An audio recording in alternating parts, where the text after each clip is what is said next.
I'm Jason Wright, and this is the Texas Titans Podcast. Just like the name of the podcast suggests, I will be visiting with Texas Titans of business, academia, sports, or whatever their chosen field, looking for the disciplines and habits that have made these Texans so remarkable. Success leaves clues, and I want to crack the code to these Titans' success and share it with you. Thank you for joining me here on the Texas Titans Podcast. Hello, folks, and welcome to another episode of the Texas Titans Podcast. I have got to tell you, this is one of my favorites. In fact, it's really been gratifying to see how this little journey that I have embarked upon with the Texas Titans Podcast just keeps getting better and better. And this week, I interviewed my dear friend, Phil Burks, who is, by all accounts, one of the most phenomenal business leaders, community leaders, entrepreneurs, makers, innovators, you fill in the blank. Whatever descriptor you want to put on Phil Burks as just being a true peak performer in every aspect of business, it will probably fit. He is a remarkable man. Throughout this interview, you'll see that it's not always easy getting to where he has. I mean, you walk into the offices of the Genesis Group, and you realize that it just reeks of success. I mean, it's this very high-tech, space age almost looking headquarters, kind of like what I mentioned in the podcast whenever I'm talking to Phil, that it's very Google-esque, tucked away in the pines of East Texas. But before it became this serene, picturesque setting that it now is, there were a lot of struggles along the way, and we cover that in the interview, and it gets pretty emotional for Phil because this has been a long, hard journey of ups and downs and an illustration of persistence, hard work, and doing whatever it takes to see success not only in Phil's business, in his personal career, but also in that of his employees. So it's just a great interview. This one touches on all the aspects of what I really wanted to convey through the Texas Titans Podcast. So please listen to it in its entirety, and I hope you enjoy my conversation with Phil. So before we get into it, though, I want to give you Phil's background.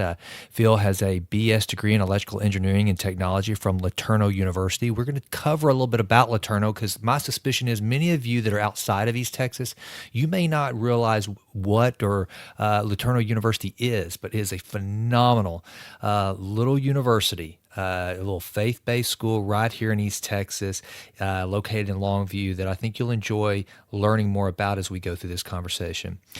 Phil has, for the last 29 years, has been self-employed as an entrepreneur. He is the founder and the CEO of Burks Gencor Company Incorporated.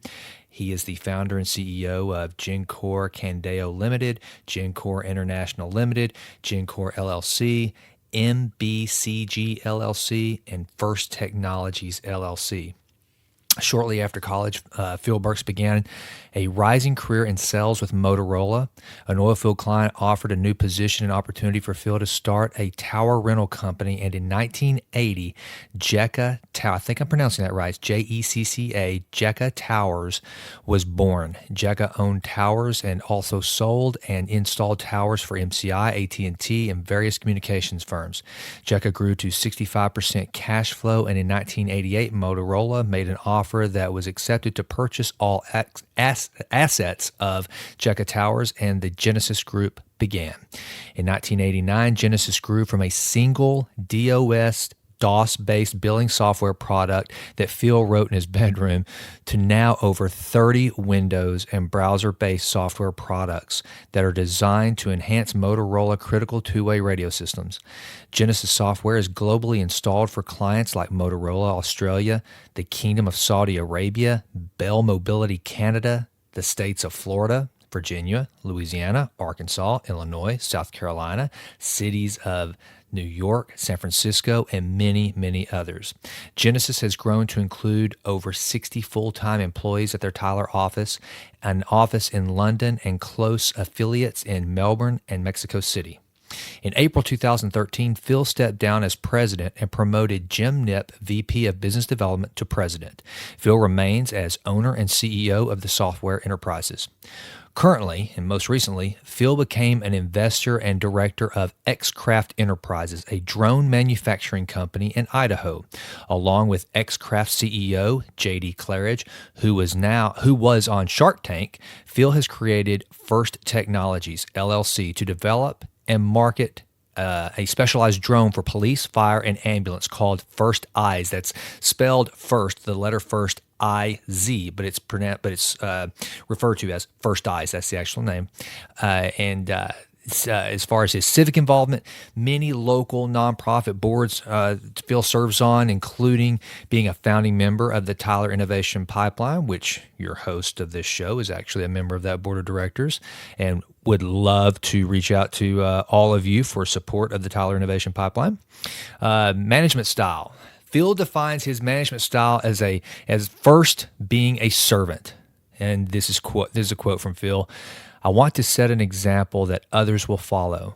If I have a problem doing that, then I have no business leading others. I give responsibility and authority for each person to run their areas, and I stand behind their decisions, right or wrong. If there is an occasion where an employee has made a bad decision, I will correct them in private and give them a chance to make it right.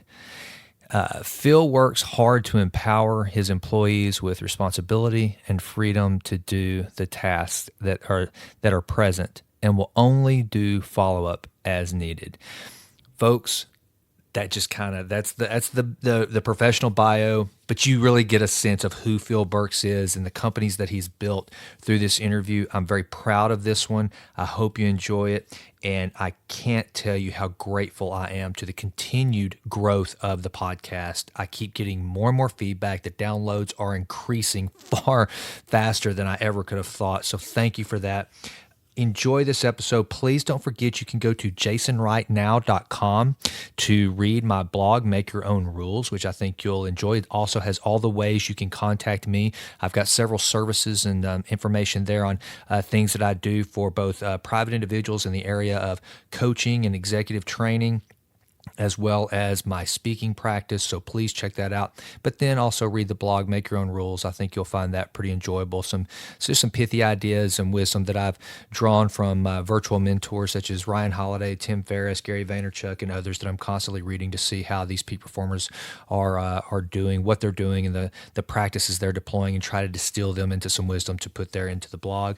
You can also find all the episodes of the show on iTunes, Spotify, whatever platform you choose. We're out on all the major ones, or you can just go to textitans.blog and you can listen to the podcast there, both present and past episodes. You can also check out show notes there as well. So I'm grateful for you doing that. Thank you all for the support. Enjoy this episode of the Texas Titans podcast with my friend Phil Burks. Well, here we are on another episode of the Texas Titans podcast, and I am with my dear friend Phil Burks. Phil, how are you, man? I'm doing great, Jason. I'm so much better having seen you today. Well, you're gracious for saying that. Now, I tell you what's really cool about this, seriously. So we're sitting here in the headquarters of Genesis, the company that you built from scratch. And I still remember where we are. And for the listener, because you can't see it, literally, this is it's kind of like a Google-esque headquarters tucked away in this little piney enclave of Tyler, Texas. It's so beautiful. It's so serene. I'm surrounded by glass, and outside that glass is a rolling topography, pine trees. It's just beautiful. And I remember when this wasn't here, Phil. Oh, yeah. I remember when this was just the trees.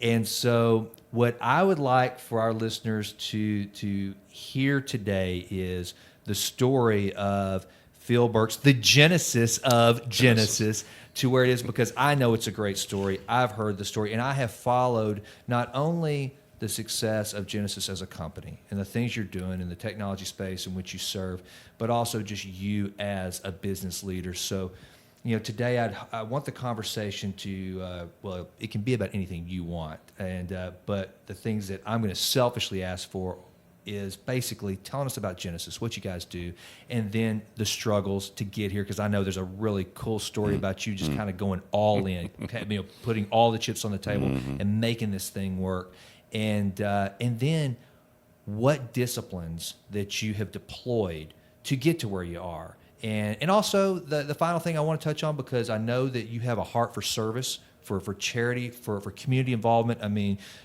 everywhere I turn around, there's your involvement. You and I, we serve on the Tyler Innovation Pipeline together, and you literally have been the single largest supporter of that, and making sure that we bring innovation and technology and entrepreneurship and awareness to Tyler. So with that, let's just get started, man. Tell me, who is Phil Burks? Where are you from? And kind of take me into the early days of your career. Well, before I get into that, for the listeners, Jason did a really good job of deploying what we have here. The highest compliment that we ever got here, Jason, was when a real estate developer from Northern California came in, and he was looking at this and he was oohing and ahhing at this building, and he goes, "This looks like it belongs in Northern California." Yeah. And I said, "Yes, yeah, that's what we were going for." Something just different for East Texas, high tech in the pines kind of thing. Yeah.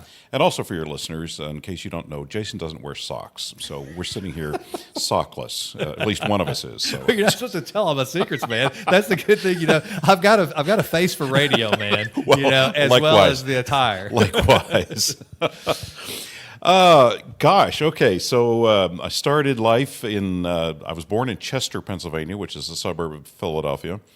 When I was probably 2 years old, Mom and Dad moved to Levittown, Pennsylvania, which was a growing ticky-tacky box city that the Levitt brothers built to support a new burgeoning steel industry that was there. U.S. Steel built a plant in Fairless Hills, and my dad went to work there in the steel mill. So it was a blue-collar family. Dad grew up on a farm, one of 13 kids. Never had much of anything, but he was a hard worker. Mom was a legal secretary, two of them met, which that's a phenomenal story in and of itself, that we'll do that on some other podcast. Okay. It involves the former president of Wycliffe Bible Translators, and I remember that story? It is a phenomenal story. It is a phenomenal story. But anyway, I grew up there, graduated from high school in Levittown, Pennsylvania. Heard about a really interesting college in Longview called LeTourneau College back in those days. This was 1970. I applied there and one other place, got accepted at LeTourneau. I think I was the only one I got accepted to. Came there, spent my 4.5 years getting my 4-year degree in electrical engineering technology, and graduated and was working all the way through college. Started working in television and radio all the way through that. Again, I also have a face for radio, and started helped build an AM radio station in Gilmer from the ground up. Went on to be a DJ in a bunch of different formats. Worked 2 radio stations simultaneously. KHYM, which was a gospel station in Gilmer that we helped build, then drove like a madman down to KFRO in Longview, signed on playing, we used to call it prepubescent teeny bopper bubblegum rock, till midnight. And, so switching personalities and so forth, that was a lot of fun. And then went to work for the ABC affiliate here in Tyler, anchoring weekend news and reporting. And I'm going through this iteration because I've got a point that I'll get to on this in just a second. Went from that to working for Motorola, selling two-way radio communication to the oil field people, air conditioning people, anybody that had a need to communicate. This is back in the late in the 70s.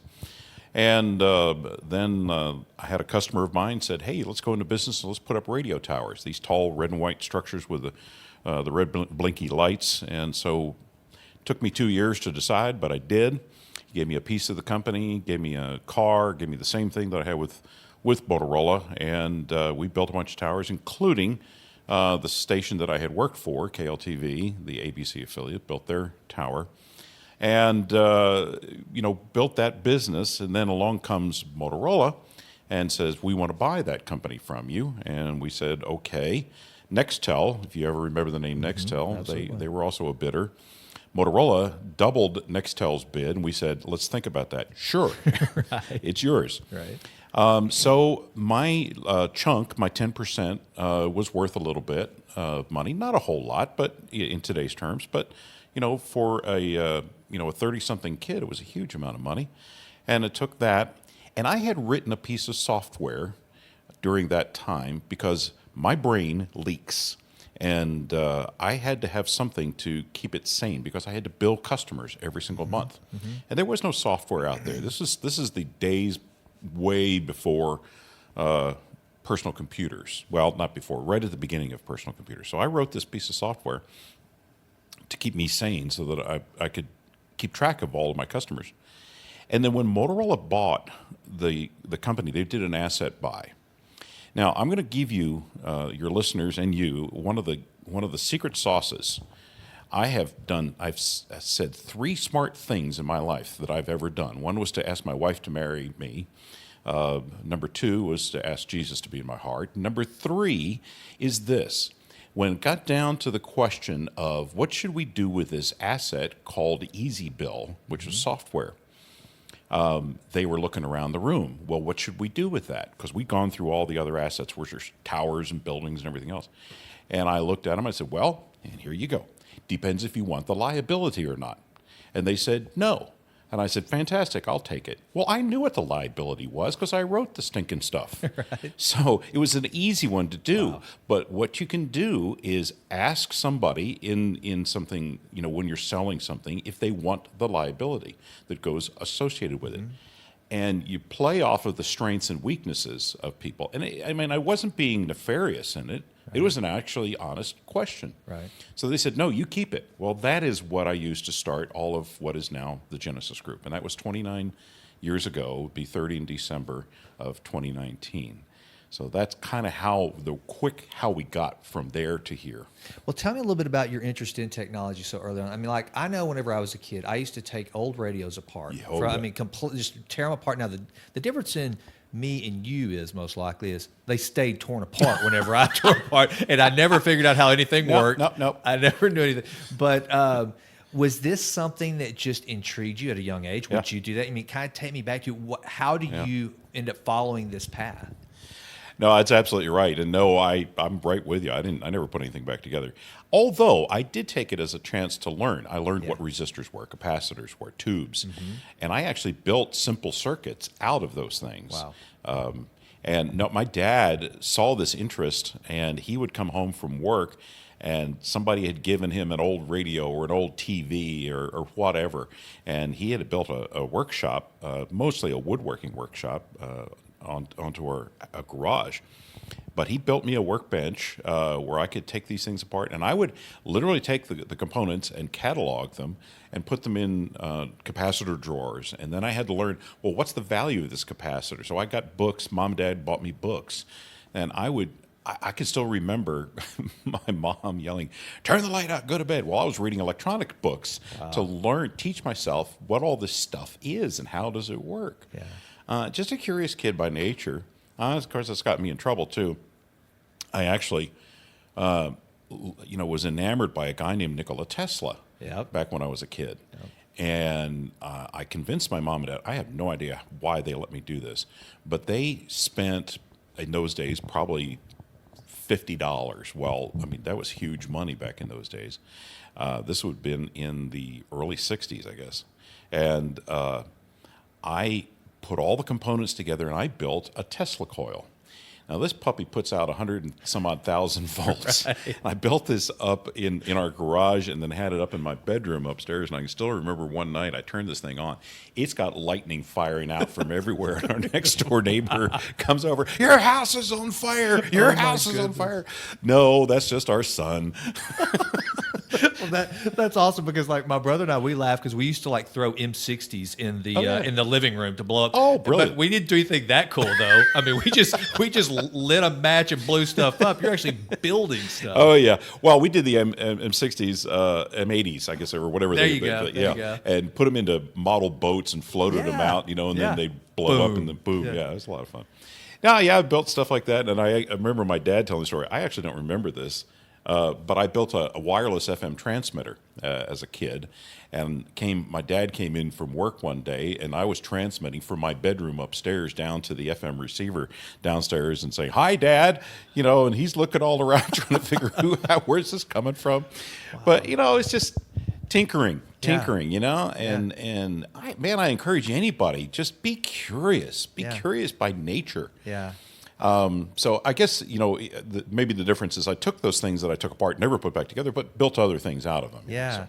Well, and the cool thing is, so now, terms like maker and entrepreneur or whatever, those are sexy terms now. But and that's one of the things that I want the listener to understand. And one of the reasons why I have Phil on the podcast is because you've been a maker, quote unquote, since way back. Yep, I mean, yep. that's kind of what you did. All right.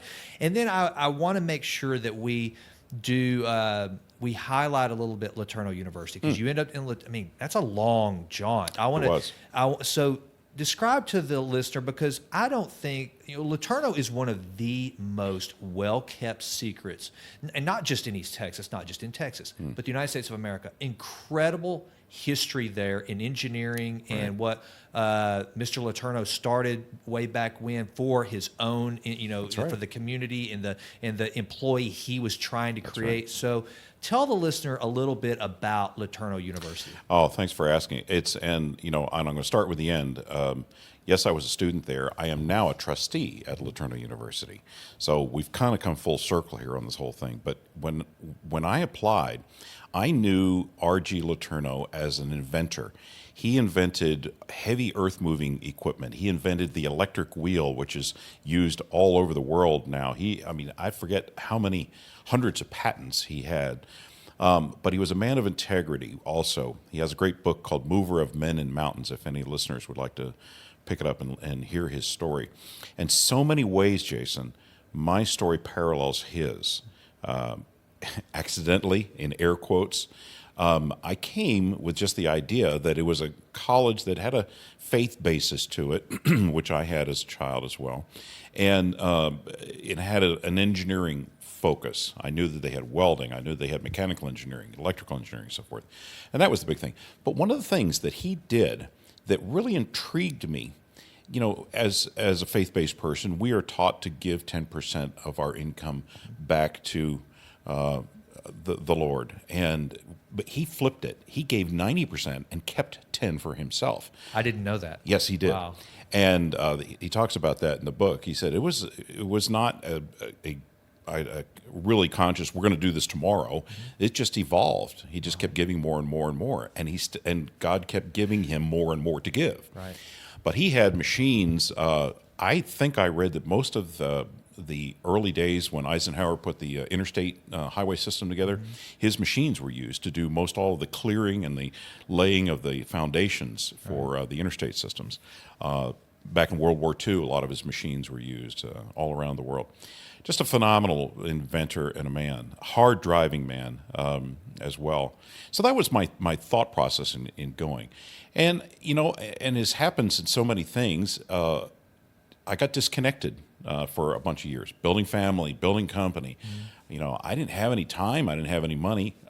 You make what you make what time you need, of course, but I just didn't take time. And I was contacted about being involved back at LeTourneau for a thing they called a President's Advisory Committee, PAC, which is low impact. It's lunch once a month, and you learn what's going on at the university.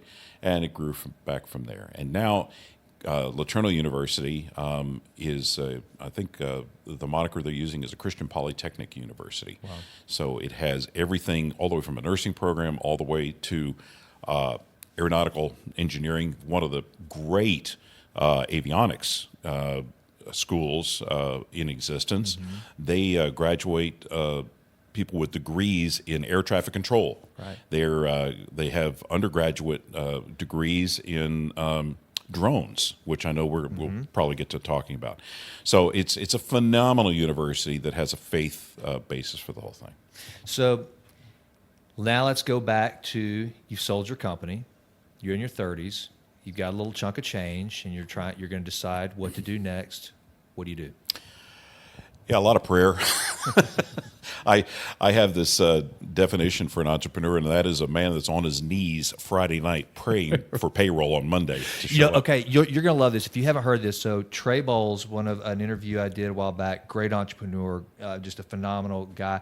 He gave me a quote that I had never heard in all these years. He said, entrepreneurs are the only people, what did he say, that will work 90 hours a week so that they won't have to work 40 hours a week. Oh, absolutely.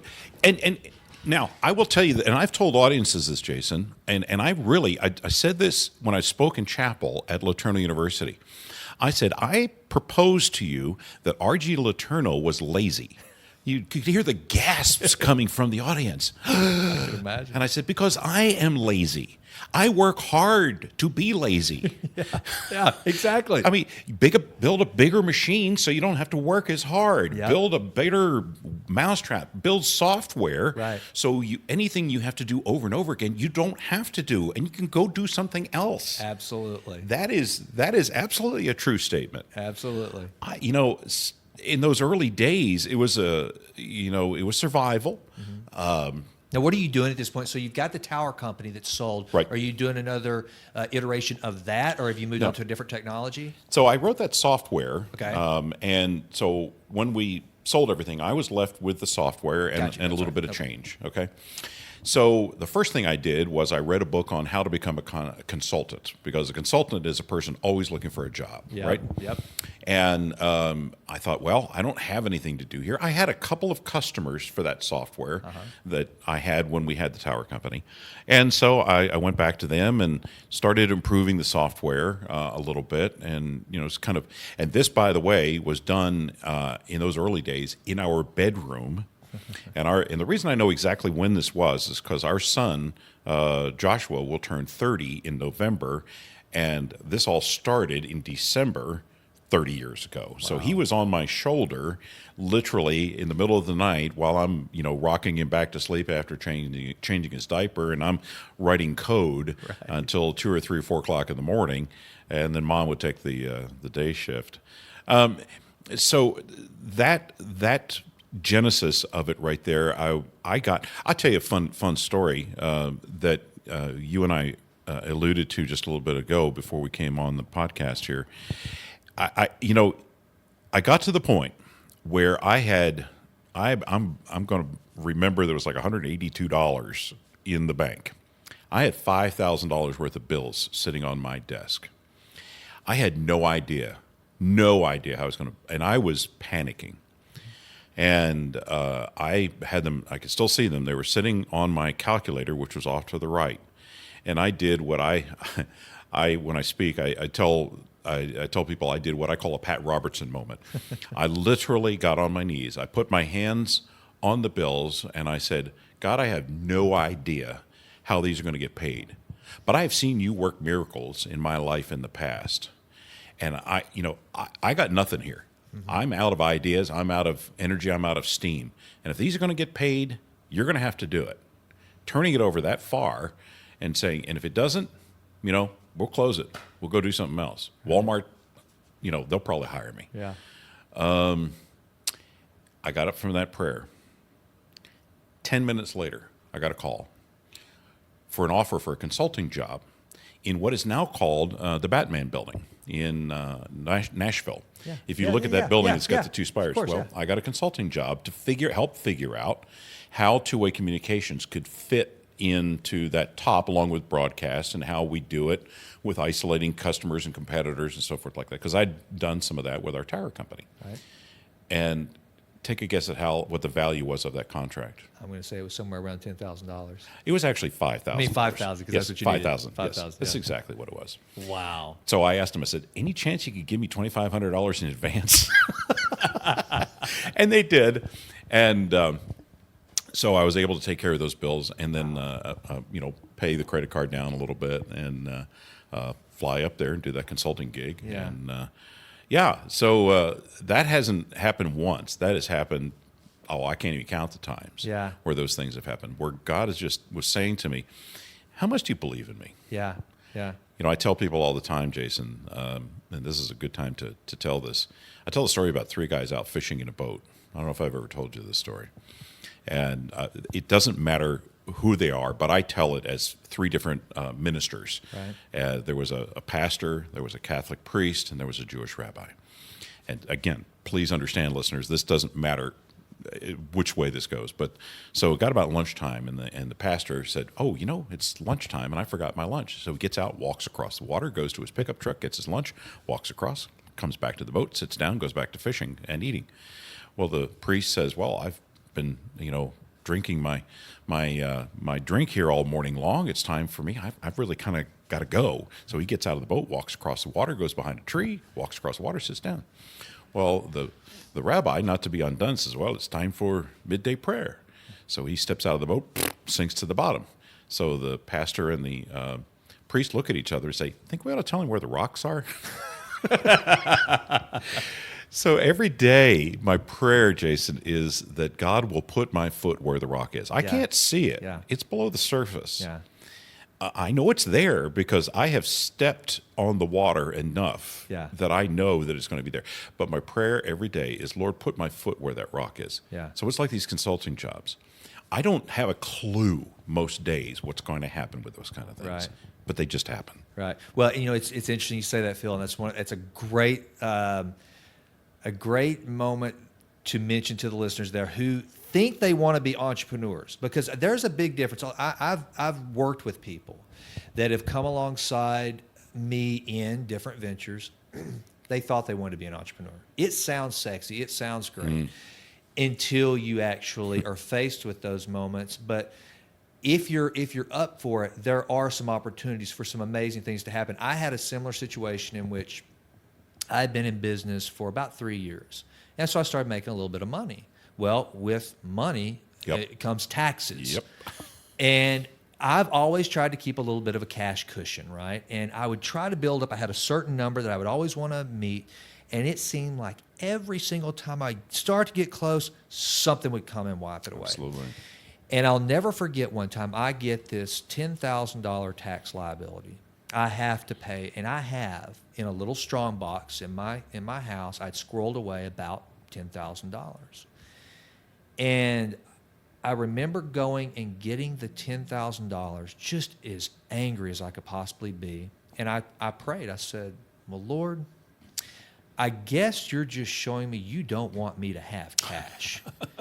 And Phil, it was almost audible. It wasn't, but I mean, everything within me heard the Lord clearly say, "No, it's not that I don't want you to have the cash, but if you'll notice, every time you need it, it's there." And moments like that, again, they come over and over. And so I would just tell the listener, I don't know what your belief is. I don't know what your faith is. Right. But be ready, because if you're going to step out into this life and into this world, you're going to have a faith of something, because there will be those times where you're going to look up and you're going to tell your significant other, "Sweetheart, honey, whatever, diddums, pudding, whatever it is, I have no idea how the mortgage is going to get paid." Yeah. And you may even find yourself in a situation like I've been in, where you've made the mortgage payment for an employee, not even knowing how you're going to make your own. Oh, yeah, absolutely. That's entrepreneurship, baby. Well, may I camp on that for just a second? Absolutely. So, thank you. I love the organic nature of this podcast that you're doing, Jason, because this, for the listeners, it's not all roses, and it's not every time that I have learned my lesson. Sometimes it takes a big old fat 2x4 upside my head to get me to learn these things. And I actually told this story to a group of, and I'm blanking on the name of it, but SCORE is involved with it. It's teaching young entrepreneurs how to do business. And so I just told the story the other night, and it actually brought tears to my eyes. So hopefully I'll get through this without it. Early on, what you just said is so true. I had several employees. This is in the early 90s. Probably had 5 employees at the time. And every night when I go to sleep, probably like you. You see those employees' faces and their families, Absolutely. and you're thinking about them. And if you're not, there's something wrong with you as an entrepreneur, because that's your goal, is to build those families, build those people. You build the product, but you build the people. They will build the product. Right. That's an old Zig Ziglar thing. Yeah, absolutely. They will build the company as well. But I had a problem with taxes. I don't know if I've ever told you this story. I think so. And this was in probably the mid 90s, late 90s, by the time it finally festered. But in the early days, I chose to pay the employees when I couldn't pay the IRS. Mm-hmm. And so every so often it would build up, and then something big would come in. I'd pay it down a little bit, but it never got it completely paid off. Right. Well, it got worse, as we all know. And entrepreneurs, give you the biggest warning biggest red flag in the world. Whatever your nut might be with the IRS, your penalties and interest will double, triple that. They don't mess around. Yeah. And it had gotten pretty big. And I had several conversations with the IRS, who, trying to work out not an offer in compromise, but just trying to work it out over time, the payment schedule. Right. I would also advise avoid that if you can do that.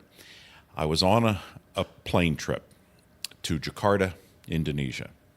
Motorola had paid me big money to go over there to install and train our software. I got off the airplane. I had a voicemail waiting. This is early cell phone days. And it was from my CPA, and she said, "You need to call Bobby." Bobby's my wife. Is she all right? Yes, she's fine, but you need to talk to her about a financial matter. And so I called Bobby, and I'm 10,000 miles away or wherever I am, and I get this, "What in the world is going on?" I said, "What are you talking about?" She goes, "I went to pick up my paycheck at my job, and a man in a dark suit and a white shirt takes it from me and says, 'Thank you very much, I'll take that.'" Oh, wow. I had not told Bobby what was going on. Yeah. Biggest emotional mistake of my life. Huge mistake. Yeah. Never, ever keep your spouse in the dark on anything. Wow. Your spouse is your best advocate. Mm-hmm. No matter what you think, like comes and go, love will not end. Yeah. But I was over there, and I could do nothing about this situation. We've since gotten over it. We're good, but it almost cost me my marriage. Wow. And long story short, we did do an offer in compromise, which the IRS allows you to do once in your life. And mine was up closer to $200,000. Wow. And the root of that was closer to $50,000. And borrowed money from friends. They allow you to do this, but you have to pay them cash. Yeah. And then we paid it off, and it went away. But that will never, ever leave me. And it was such a, I say a teachable moment, because I learned, and I never did that again. Yeah. But it pulls up a business conundrum.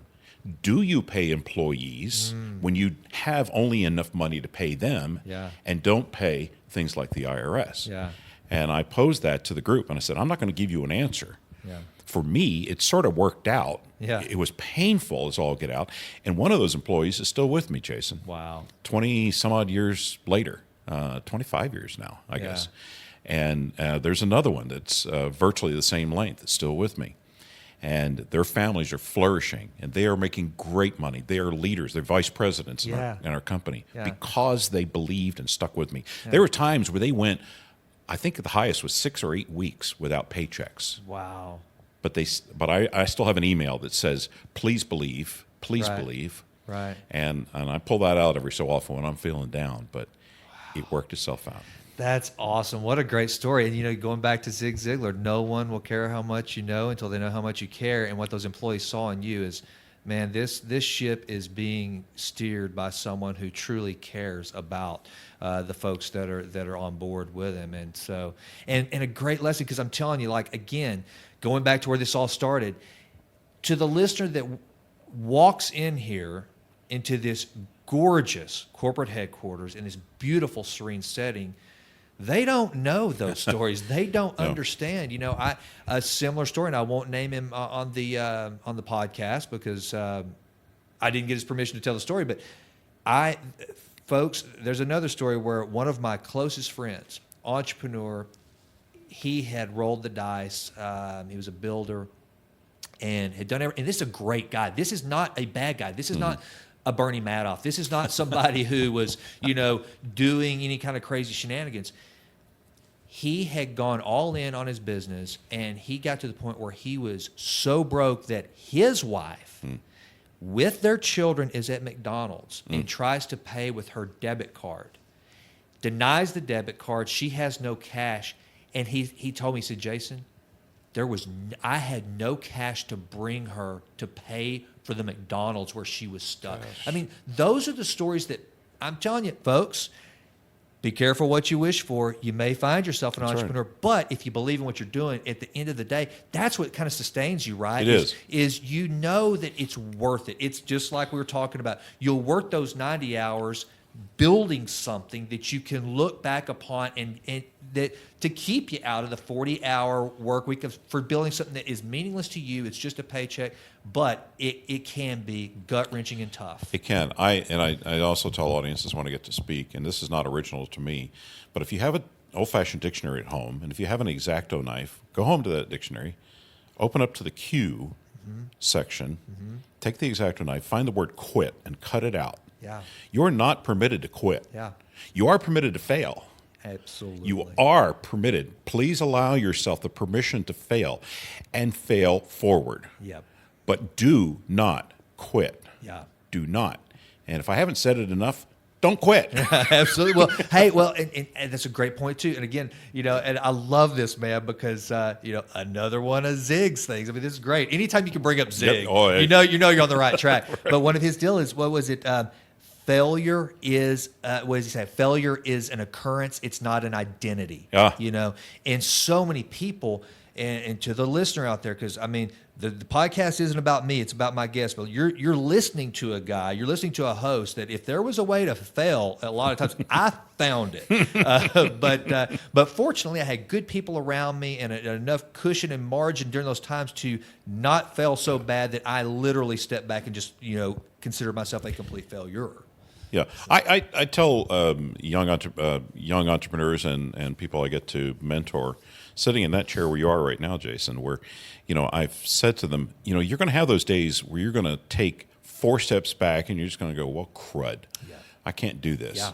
Well, there's the word can't. I said can't is a 4-letter word. Do not do that. It's won't. Yeah. That's the only word you're allowed to say. Okay, I won't do that, but you can't say I can't. You know what I'm saying. Yeah. But what I said is, on those days where you get those 4 steps back, try to do 1 step forward. Even though your net is 3 back, take 1 forward where you can feel a little bit good that you did something that day. Then you're going to have those wins where you're going to take 10 steps forward, and it's your net positive. Right. But try to do something each day. Absolutely. All right. So software. Yep. Company. Yep. All right, take me back there. We've survived we've dodged some major bullets, some bazooka blows. Now take me to is this how far are we now from Genesis? Where are we in the So Genesis was actually running at that time. Okay. Genesis was started in 1989. Okay. In December of 1989. And so all of this was happening in the 90s. Okay. All right. Now, I'll tell you an interesting thing. In the late 90s, and I don't know that I've told you this story either, Jason. In the late 90s, I had a guy approach me with an idea for doing a way to do very inexpensive long-distance telephone calls. Okay. This is back when we all walked around with our calling cards. You remember those things? Oh, yeah. And to call from Turkey, as an example, back to the United States was $7 a minute. Wow. And this guy happened to have relatives in a South American country, and he says, I got to find a better way to do this. And he says, you're a technology company. What ideas do you have? Didn't have any. Well, he did some research, and he found a guy that had invented a little box that had no name on it. The guy was an engineer. And this is pre-Vontage, pre-Skype, pre-any of this stuff. Uh-huh. And so they brought the box to us, and we got to learn what it did. And what happened, we ended up naming this box IDA for Internet Digital Appliance. And this is back in dial-up modem days. You remember those? Oh, yeah. Of course. The all that fun stuff. So you would unplug your telephone from the wall, plug IDA into the wall, plug your telephone into IDA, program IDA to dial your ISP, your internet service provider, Okay. back in those days. Kids don't have any clue what that means today. But anyway, that's the way we used to do things. So what you would do is pick up the phone and hit star 22, and IDA would say, enter the phone number you would like to dial, followed by the pound sign. So you enter the phone number, whatever country that you wanted to call, pound, thank you. She would jump on to your local internet service provider, go through the internet, jump off in Turkey, we'll use that as an example, and make a local phone call for you. And we figured out how we could do this for 30 cents a minute anywhere in the world. Had ads running in American Way magazine, and it was wildly successful. Well, and again, this is an entrepreneurial story. We got to the point where we had to get this thing up to the next level. I was seeking $10 million in equity that we were going to sell a piece of the company. Several great friends around here, including me, had invested money into this thing. And by the way, this was all happening at the same time we had the offer in compromise with the IRS. Wow. Okay, and so we have so many dynamic pieces going on. So we're seeking this $10 million. We could not find one person that was willing to put the money in, and I was really getting frustrated. I was saying, God, what are you trying to do here? This is such a grand idea. And by the way, I might tell you these calls could be encrypted. 128-bit encryption, which is pretty good encryption anywhere in the world. We ended up having a lead for some entrepreneurs in Pakistan. So group, not including me, of our company flew over to Pakistan, opened up IDATEL, we called it IDATEL, Pakistan, had a big grand opening, and while we're over there, one of the gentlemen involved with it says, hey, you need to meet our investors in this thing. Okay, well, they jump on a train, drive like 12 hours out in the middle of nowhere, stop, pull off on a siding, run a phone line out to the train house, make a couple of test calls, and then they wait. And finally, their investors come riding up on horseback, and they tie off their horses, and they come on the train, and they make test calls to their, quote, air quotes, their hotels back in the U.S., and they loved it. And they wanted, I forget what they wanted to order, like 3 container loads of IDATEL. Well, holy moly, this is where the $10 million was needed to produce this. Yeah. And we just could not get that to work. That happened to be, Jason, in very late, I think it was actually in 2000 that happened. And it wasn't until 9/11/2001 that the word Taliban meant more than guys on horseback. Wow. Those were Taliban that came up. And our company failed for a lot of other reasons that I don't need to get into, but not getting the $10 million was one of those reasons. And they would have had very good, discreet, hardly traceable technology to communicate through the internet with our IDATEL boxes. That's crazy. You have never known. I would remember that story. I did not know That's that. true. In fact, I've got an IDATEL box back here still as kind of a memory of that whole thing. But the company failed. So don't always look at failure as a bad thing. It could be a protection against something else. Yeah. Now, somebody could say we quit. We didn't quit. I mean, we had to end it because there was financial reasons and everything else, but it was a failure. Yeah. We didn't decide to walk away. It was a different reasoning. Sure. But it was funny. The company closed out, and then when 9/11 happened, I said, wait a minute, I've heard the word Taliban before. Where was that? Oh, my word. Wow. True story. That is crazy. Well, all right, because now this is one thing, and then we're gonna move more into the present. But again, to make sure that I always want to add value for the listener. So, this is not being discriminatory. It's just you're a man, I'm a man, and there's certain traits I know that I have displayed that seem to be typical amongst men. When you're in a situation where the IRS is breathing down your neck, you're trying to run a business, and now you've just found out, now there's a whole element going on at home. Right. I know that in one of the biggest failures for me is I go and I isolate myself. I do as well. I retreat, and I think as men, that's Caving. what we do. We call it caving. We retreat because the last thing we want anyone to know is that we're in the midst of potential failure.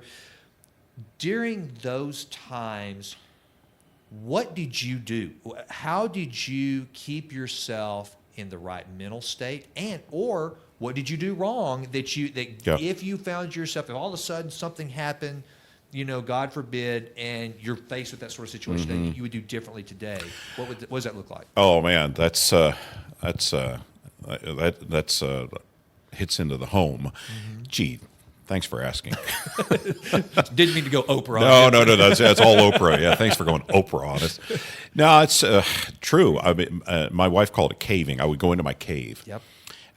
When I grew up, my mom and dad had what I would call the perfect marriage. I never saw them fight.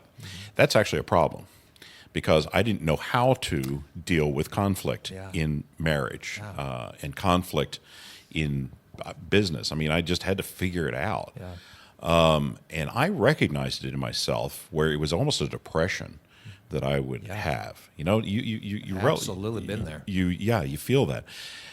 But I guess, I mean, you've heard me say this before, but through my faith and prayer, and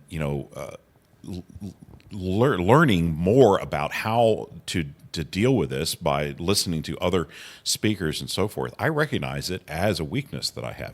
So, what I do in my relationship with my wife and with our folks around here now, I actually have to. It's just like if you're getting ready to do something you don't like to do, like let's say swim.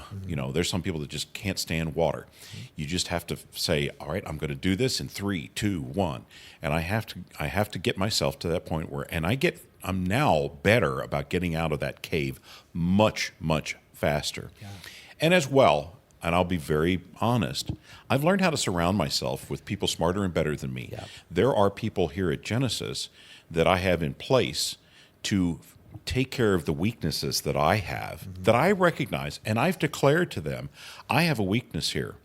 I have strengths in other areas that you may not have, but you are here to handle those areas for me that I recognize that I'm not good at. Always surround yourself with people that are better than you. That's something I've done ever since I was a kid. I can remember the early days when I was at LeTourneau, I was working for Channel 7. I would get up 6 a.m. on Saturday mornings and go sit with 5 men that would smoke their cigars and just talk about life, who were leaders in the Longview industry, Bob Cargill and other guys like this, that just listened to them because I wanted to just soak up what they had. It's the same thing around here. Always surround yourself with somebody smarter, better, and people that help you in your weaknesses, but don't shy away from your weaknesses. Admit them and get people that can help you. That's so huge. So I just told the story because I just read this. I wish so badly I could remember the article where I read it, where this guy, it took him forever before he would get a suitcase with wheels on it. Because he thought, I'm an executive and that's cheating. I want to have a nice leather bag to carry through the airport. And besides, I mean, the wheels, that's just kind of cheating, to pull. And until finally one day he's like, that's so dumb. No. And I think you translate that into business and being the entrepreneur. Like I know for me, even though I knew the weaknesses were there, I wouldn't admit them. I thought, no, I need to be able to do everything and to pass it off, to delegate it. One, to admit there might be someone better than me. And two, that's just not what you do. No. I mean, when I bought my first company, I was mowing the grass around the office. I was the IT guy. And Phil, I do not have your technical prowess, I assure you. I was doing all these things that I should never have done. And I can tell you right now, there are businesses that I've been a part of that it literally stunted the growth to the point where I'm not even in them anymore. But had I recognized this individual is good at this, let me pass up because it's just not what I'm good at. But it took me so long to realize it's okay to say. As a matter of fact, it's quite admirable to find that person that can say, I don't do that because I'm not good at it, or I don't want it. I don't like doing it. This is an appropriate time to have an amen because I fired myself as president of Genesis 6 years ago. 6 years ago. A guy named Jim Knipp phenomenal guy. Came out of the .com era in the Austin, Texas area. And I could see qualities in him. Oh, that's another whole God story. Jim sent me an email and says, I'm coming to work for Genesis. And I said, you're doing what? He said, God told me I'm coming to work for you. I said, well, do me a favor. Tell him to tell me. And so literally, we did that. That's a true story. And I said, tell him to get a 2x4, knock me upside the head. And one day, sure enough, it was true. But it was the smartest thing I did. And it was, and to the entrepreneur that's listening, there is a death that has to happen. And this also happens in succession between a father going to a son. When you turn over those reins, you actually have to have a mental death in your head of that event. You have to go through the mourning process, and you have to let it go. Yeah. And it was not an easy thing, obviously. Right. Jim took over. Jim, now it's a machine. It just runs. But in the first year and a half, maybe 2, I kept wanting to pick it back up. Not because he was doing a bad job, but there's also that psychological bit. You miss the joy of that race, so to speak. Yeah. So I found other things in life, that give me that joy with Tyler Innovation Pipeline and another startup that we'll talk about. Yeah. Well, all right. So let's get into the nuts and bolts. Now, what is Genesis working on today? What is paying the bills at Genesis? And then I do want to get into First Eyes because it's drone technology, which is sexy. It's cool. And seriously, I want to learn more. I want to know where we're going with the whole drone technology. So let's talk about Genesis and also as it relates to not only how you pay the bills with Genesis, but talk to me about how the organization is structured, because you do have such an incredible culture. That's one of the things, Phil, that as I talk to leaders, literally the last 3, I think, interviews, I've talked to the leaders, culture, employee buy-in, employee purpose is so key to success. So don't just talk about what Genesis does, but kind of how you've structured this place so that people love Monday. Absolutely. Tall order, but let me and stop me if I start taking a tangent here. But let me tell you what Genesis does. We do. It's a complex title. We do performance management software for Motorola two-way communications. Okay. Wow. Okay, you got that. And the way I describe it to people, if you ever see a policeman, fireman, ambulance, they have two-way radios. They have walkie-talkies that they talk into. Well, that is not just on your TV. That's actually used every single day all around the world. There's hundreds and hundreds and hundreds of thousands of these walkie-talkies. We currently have over 2,000 customers, most of which are public safety customers, cities of, counties of, states of, province of, and in, I think it's about 6 cases, the nations of, that use two-way communications to coordinate men, machines, public safety all around the world. We have large corporate clients as well that have them. Several of the airlines that I could mention, and they use them for coordinating maintenance and so forth. We build software that is like the dashboard on your car. You have a car, you have a truck, right? Mm-hmm. You have a dashboard on that car, Jason. Mm-hmm. Could you drive your car, your truck, without the dashboard? Not very well. No. Okay, that's true. Because your dashboard tells you so much about what's going on. When am I going to run out of fuel? But technically, you could, because you got to brake, you got to gas and all that good stuff. But the dashboard really makes it work. Right. Well, we do a dashboard for Motorola two-way communication networks. Motorola has over 70% of the global market space for all this stuff. Okay. And without our software, it's all reactive. A guy walks in with a radio and says, this thing doesn't work. Ours allows them to be proactive and know. The prime example I use is City of Boston. They bought our software probably a year before the famous Boston Marathon shooting. Right. Our software went in, showed them how they needed to rebalance all of their channels between downtown and their surrounding areas. Mm-hmm. They did the rebalance. The Boston Marathon shooting happened. Of course, first responders are all over their network, and the network worked flawlessly. Wow. Not because of us, but we were just a piece in that. Sure. But that's the story that gets told an awful lot about how our software is used. So that's fundamentally what we do. Right. We also then parlay that into a thing where we have a piece of software that helps dispatch ambulances. You ever used Waze? Oh, sure. All right, so it's a great navigation app.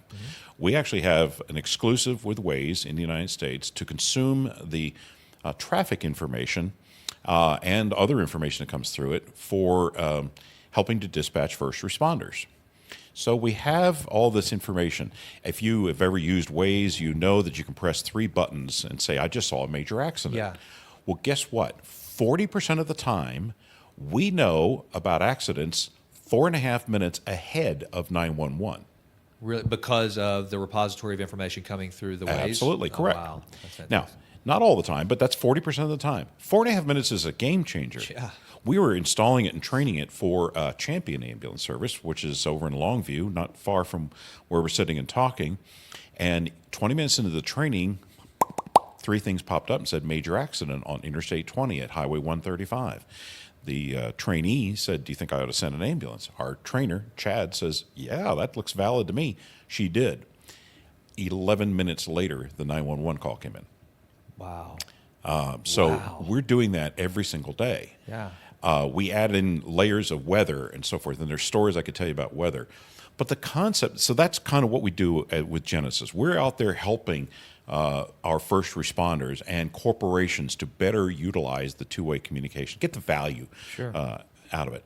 But then that kind of got me thinking, and I'm not going to go into the whole story, but I ended up investing in a drone company that happened to be on Shark Tank, and it's called Xcraft.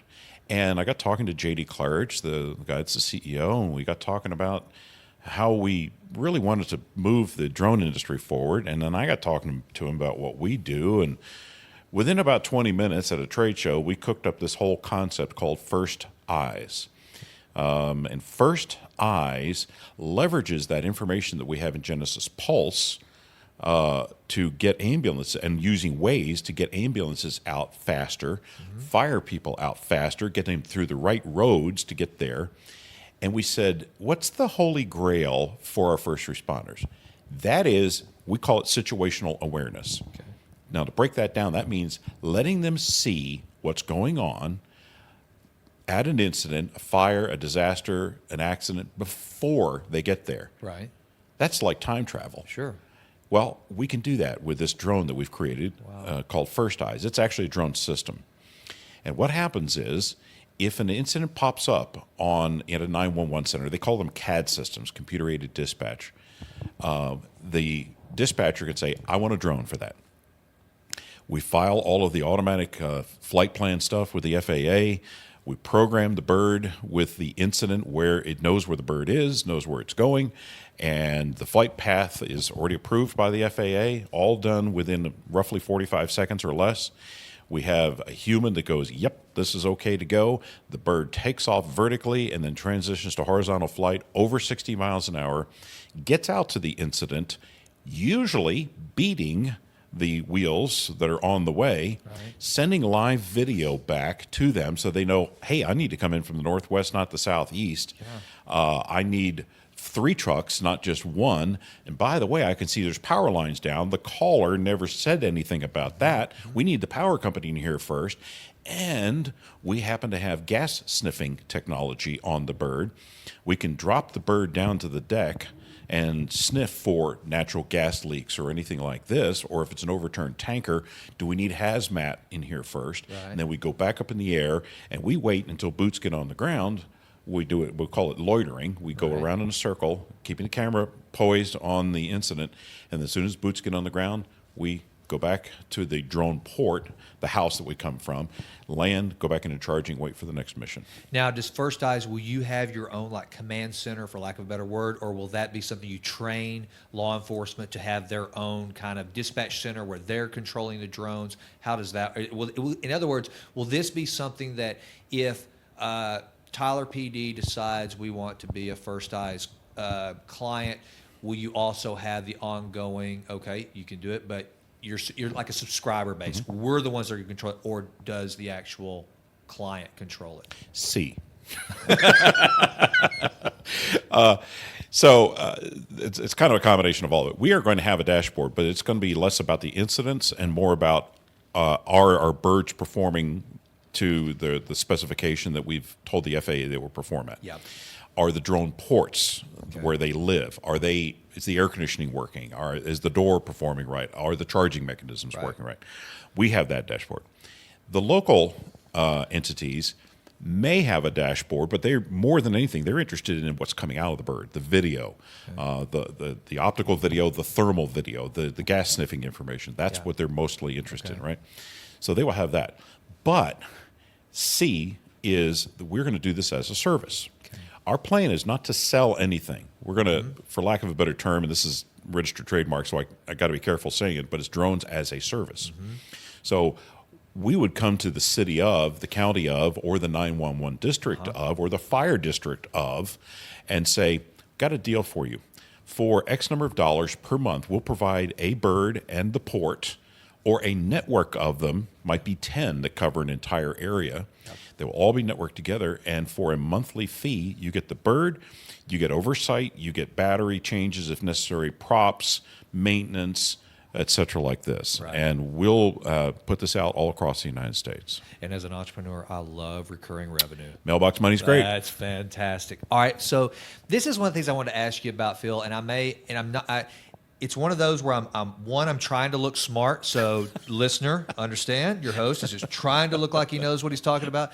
But also, it is, I think, a topic that plays with this artificial intelligence. Yeah. So you're hearing so much done with artificial intelligence. So I could see an instance where all of a sudden, because you're using like an aggregator, so to speak, with the Waze, all this information is coming in to where the technology, the artificial intelligence says, hey, no one's noticed, but there's probably about to be another wreck on I-30 between Texarkana and, White Oak. Or that'd be I-20, but whatever. Yeah, I get your point. So how are you seeing AI playing into this sort of technology? Oh, absolutely. Of course, being our little corner of the world here for first responders, I'm watching the tea leaves, so to speak, for the entire industry. And AI is absolutely playing into it. Let me tell you about one thing that we're going to do, and then I'll talk about the AI. There's another one called AR, augmented reality. So augmented reality, I'll explain it like this. Jason, you've flown in an airplane. Have you ever looked down and go, gee, I wonder where I am? Yeah. Wouldn't it be cool if you could absolutely see the roads and so forth from the airplane? Yeah. Well, we have that ability from our drone. So as the drone is flying, it has technology in it to know exactly where it is in the air within plus or minus, depending on a lot of factors, plus or minus 5 centimeters, X, Y, and Z, as well as it knows its yaw, its pitch, its azimuth, and the zoom it knows everything about what it is. Then we can layer in road names, points of interest, power lines, fire hydrants, all these things that we can layer over top as it's flying. So it knows exactly, and the observer, the dispatcher, can know exactly what's going on. And we can pump that same video information out to the incident commanders, they call them the ICs, that are out on the site, so they can see everything. Wow. While they see the live video matched up with it. Wow. Right on top of it. Okay. So, but the augmented reality is being used an awful lot for, it's actually being done. It's a very simple thing to say, I know what this place is supposed to look like. What is different about this now? Right. Is it a package that's shown up? Where's that yellow box going? It's those kinds of things. So there's a lot of AR or AI that's being added in to only give us pop-up notices when you see something that's different. I had a conversation with a gentleman with the Department of Transportation in the state of Ohio at a recent trade show. His vision is to have drones, literally hundreds of them, at major intersections where they are known to have major accidents, that the drone lives in a box, that from a command center, they can just push a button and the drone just whizzes up in the air. And it would be what we're calling a tethered drone. There's actually a tether on it, and power goes up the stream to the bird, and fiber optic brings all the video and all the command information back down, and so that can be fed back to a command central, so they can use that to see ad hoc, in other words, as it's happening, what's going on. And you could use, certainly, predictive analysis to look at it ahead, to go, the traffic just increased in this area, which means the probability of accidents goes up, so let's get this bird in the air. It doesn't cost us anything. It's not like a helicopter where it's several $1,000s a blade hour to put it in the air. Right. The permanent cameras they put up, they are great. They're wonderful, actually. But these birds can be put up ad hoc when you want them at almost any intersection, and be taken down and moved someplace else pretty easily. I love that, and that's one of the things. I think with all of the intelligent city and smart city technology, all this stuff that's happening, the predictive technology and the preventive technology being available now is really cool. So all right. Well, now that gives the listener some details on some of the cool stuff that you guys work on at Genesis and First Eyes. Now, as an organizational leader, what's it like to work for Phil Burks as well as just Genesis, First Eyes? What does that look like?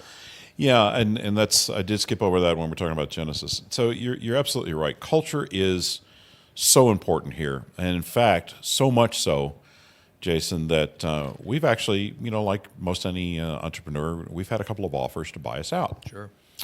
I wrote down non-negotiables. It was about 10 items that are non-negotiables.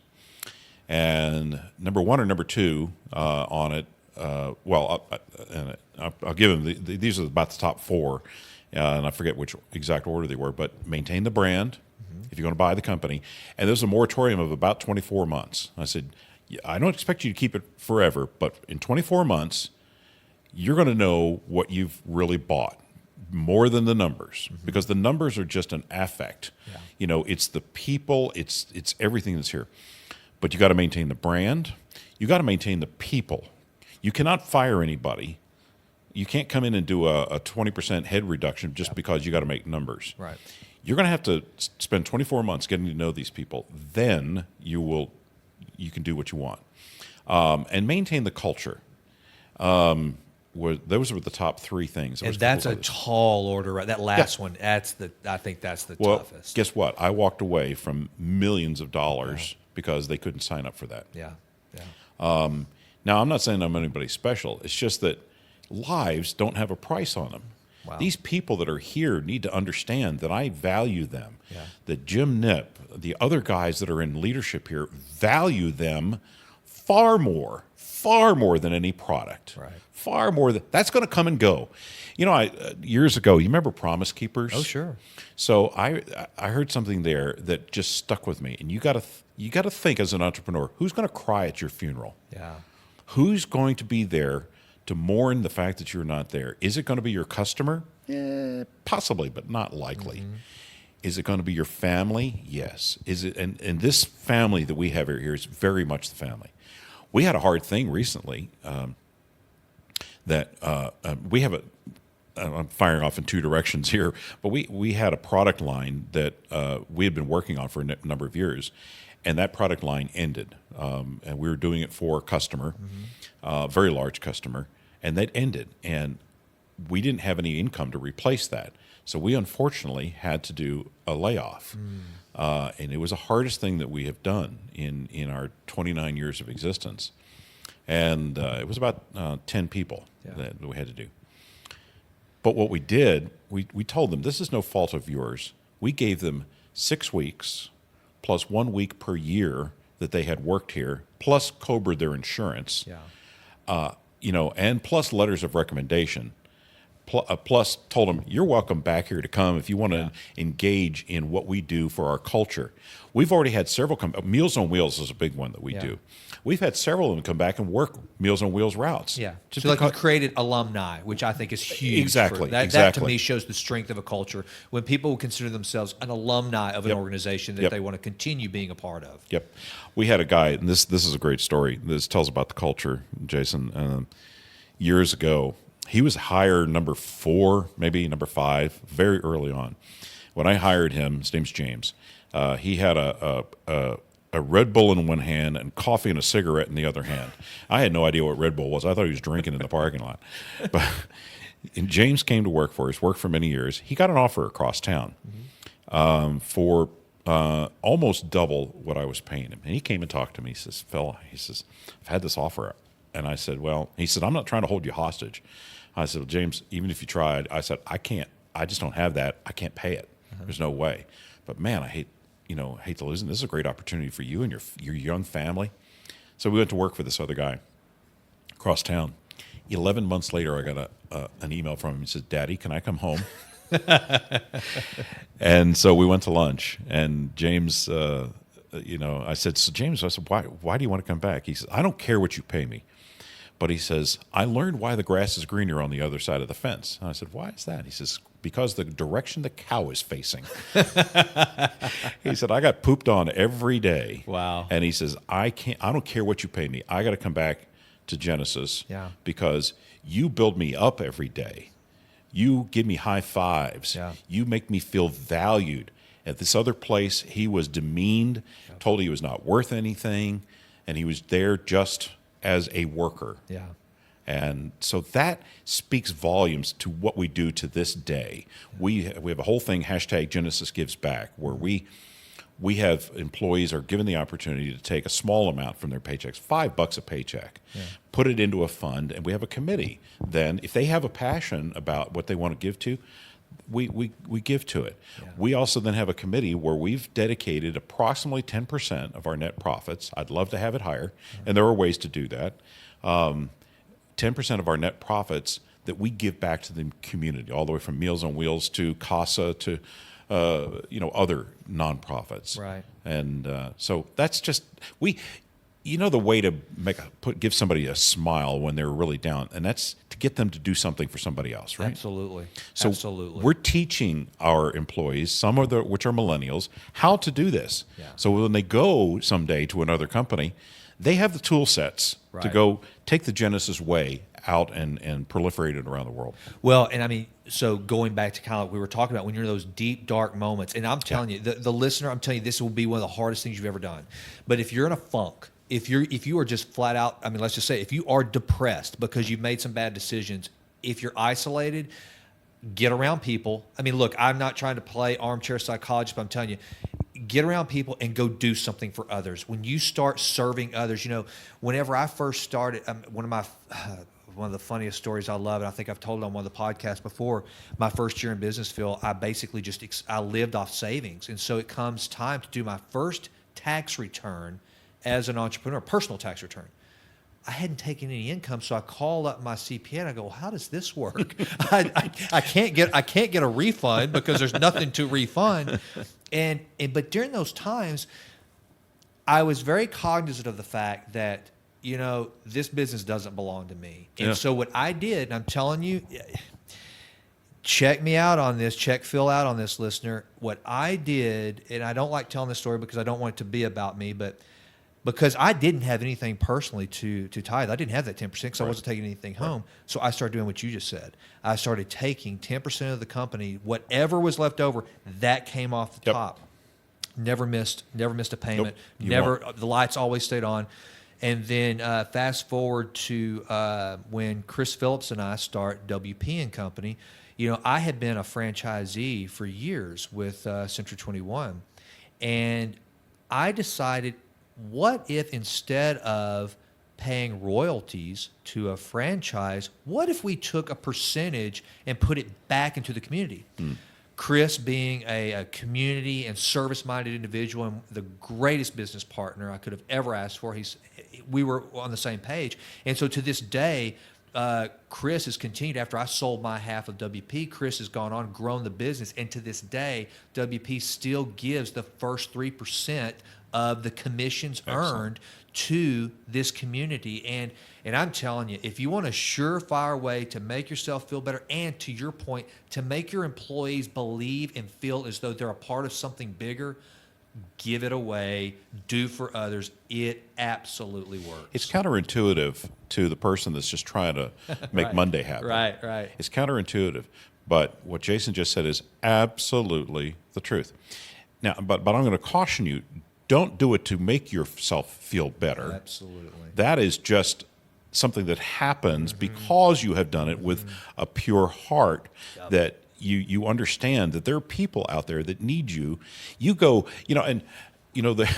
you go to help somebody out, and it's a blessing to them, but you absolutely every single time leave with more of the blessing. Absolutely. Period. No doubt. No doubt. Well, and okay, now I'm not smart enough to set this thing up, but you actually talked about your funeral earlier. And one of the things that I do at the end of every podcast now is and it's also been kind of funny to me that I think I'm on the right track of who I interview because everyone has read the same things. We've listened to the same people. And I feel quite certain that if I were in Vegas and I were to wager a bet on whether or not Phil Burks had read the 7 Habits of Highly Effective People. Oh, yes. Of course, It's over here on my... There you go. We've all, it's just kind of like the standard, one of the standard handbooks for the stuff we do. One of the things I've asked, Covey has the chapter where you're outside the church, you hear music, you walk up, you go in, It's your funeral. and you realize you're at a funeral. You go to the casket, you're at your funeral. Right. So when that day comes for Phil Burks, hopefully many, many, many, many years into the future, I'm ready. what do you want said about you? Wow. Yeah, I've actually have thought about that. But then I quickly put it out of my head, not because I'm afraid to die. Oh, and by the way, my dad's put it very well. He says, I'm not afraid of death. I'm afraid of dying. Yeah. Yeah. Death is no big deal. Right. Which, by the way, he was a funny guy, and the listeners will just love this. He died at 92. His brain was sharper than yours and mine put together, Jason, just very, very sharp.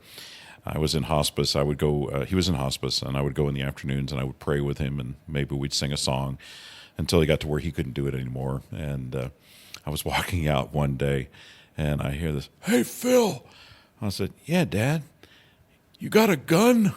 I said, "Dad, what do you want a gun for?" He says, "I want to shoot the clock on that wall. Sure is running slow." Oh, man. Just sweetheart of a guy. What do I want said at my funeral? He loved Jesus and tried to be Jesus every day. Wow. With hands, with a smile. Sorry. That's my goal. He didn't quit. He took risks, calculated risks. I've had people come to me about, getting involved in things that are something I know nothing about, and I just know, I'd rather gamble on things, if I'm going to, quote, gamble on things that I understand. Right. And that, he took calculated risks. He tried to build up people so that they could build up others. That's about all I got, Jason. Well, I tell you, man, you're doing it, brother, because I'm telling you, as a witness of your work, of your life's work, obviously, I know Bobby, your bride, known her for years. And, man, I tell you, one of the best parts of this little project called the Texas Titans Podcast is I'm getting to go have conversations with friends that I haven't had. Yeah. And I'm truly blessed to know you, for the mentorship you've granted me, and brother, I think you're nailing it. You're nailing it. So with what you just said, and I keep looking for the rocks every day. well, and I'm going to use that one too. That was Help fantastic. yourself. No charge. Phil, thank you. Thank you, From the bottom of my heart, I appreciate this time, and it's been an absolute pleasure. My joy. All right, brother. Thanks. Well, folks, that does it for another episode of the Texas Titans Podcast. I cannot begin to tell you how grateful I am for you taking the time to listen. I'd love to hear from you. Feel free to email directly about any show ideas, anyone that you think I need to reach out to, just general thoughts on the show. I would be grateful for your feedback. You can do that at jason@textitans.com. You can also follow me on Twitter at JasonWrightTX. I'm just now getting into the Twitter game. It's pretty much, I've always thought Twitter was kind of a dumpster fire, but you know what? I'm going to keep it positive. I hope you'll do the same thing. So go ahead, if you would, follow me on Twitter. I'm going to try to get a little more active there. Instagram is where I really like to play. I like to post just some cool things like great book deals, great books I'm reading, and as well, that's also where I kind of display my humor a little bit. So Jason Wright Now is literally my name now is where to follow me on Instagram, and I'd be grateful if you did that. Also, our Facebook page, the show page, is Jason Wright TX also. And you can also go to all and look at all past shows as well as show notes at Tex Titans. That's Texas abbreviated, TexTitans.blog. So I would love to hear from you. Please, please, please go out to iTunes, Spotify, wherever there's a way to rate the show and give some feedback. I'm so grateful for you doing that. Again, the feedback and the downloads are just really kind of blowing my mind. I'm so grateful for those of you who are doing this to support me, and hopefully you're finding the guests interesting. I know these are folks that I think the world of. I think they've got interesting stories to tell, and so I want to bring them to you, and I hope that you are enjoying the Texas Titans podcast. Thank you so much. Go out there, crush it, and do something titanic. Thanks, folks. Thanks so much for joining me on this episode of the Texas Titans podcast. You can follow me on Twitter at JasonWrightTX1. That's Jason Wright TX, the number 1, or on Facebook at Jason Wright Now. For show notes and upcoming interviews, please visit TexTitans.blog. I also encourage you to visit my personal website at jasonwrightnow.com, where you can download a free copy of my book, Push Play, Taking Your Life Off Pause, for free just by subscribing. Please, please, please remember to subscribe to the podcast and share it with others. I'm truly grateful for you being a part of this journey with me. Get out there and do something titanic. Until next time, thank you so much for listening.